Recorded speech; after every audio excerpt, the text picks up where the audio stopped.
আর একবার যদি সুযোগ পায়, আপনারা ভাইরাল ভিডিও কলে আপনারা শুনেছেন যে সেই পতিত সরকারের যিনি প্রধান ছিলেন তিনি কি বলেছেন, যে আর একবার যদি সুযোগ পান কাউকে ছাড়বেন না। এই কাউকে মানে কারা? আপনারা, আমরা যারা রাজপথে ছিলাম, আন্দোলন করেছি। আমি তো নিজেই 6 তারিখে রাত্রে জেল থেকে বেরোচ্ছি এই বয়সে। ছাড়বে না কাউকে, কাজেই ঐক্যবদ্ধ থাকতে হবে। এবং এই যে দাবি তারা করেছেন, আমি শুধু অনুরোধ করবো এটা বলার জন্য যে এই যে সরকার যারা এখন আছে তাদের এই ব্যাপারে ভূমিকা পালন করতে হবে। তাদেরকে এই যে ফ্যাসিবাদ বিরোধী যত রাজনৈতিক শক্তি তাদের সঙ্গে যোগাযোগ রাখতে হবে, সক্রিয় যোগাযোগ। তাদেরকে সাথে নিয়ে এই অশুভ শক্তিকে মোকাবেলা করতে হবে।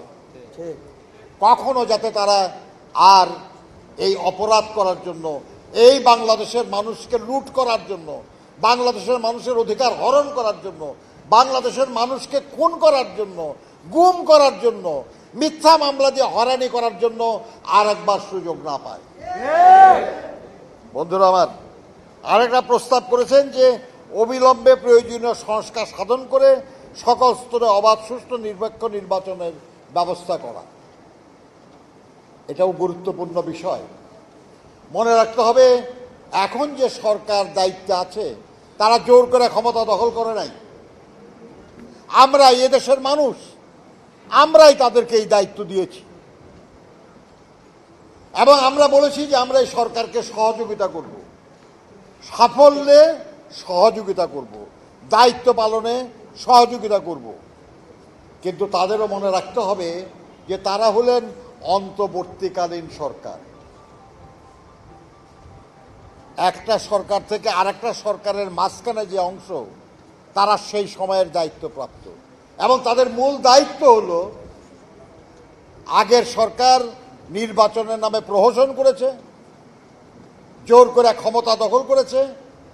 ইনাদের দায়িত্ব হলো একটা সুষ্ঠু নির্বাচনের ব্যবস্থা করা, যাতে জনগণের মতামত যথাযথভাবে প্রতিফলিত হয় এবং তার মাধ্যমে যারা দায়িত্ব পাবে ওনারা কোনো দলের লোক না। কাজে কোন দল ক্ষমতায় আসলো বা না আসলো তাতে তাদের কিছু আসে যায় না। এই কাজটা করতে হবে। কারণ মনে রাখতে হবে একটা জিনিস, রাষ্ট্র পরিচালনা করা এটা কোনো টেকনিক্যাল কাজ না, এটা একটা রাজনৈতিক কাজ। শাসন করা যদি বলেন তাহলে প্রশাসক দিয়ে কাজ চলতে পারে, কিন্তু শাসন করা তো না, রাষ্ট্র পরিচালনা করা। আমরা যারা রাজনীতি করি,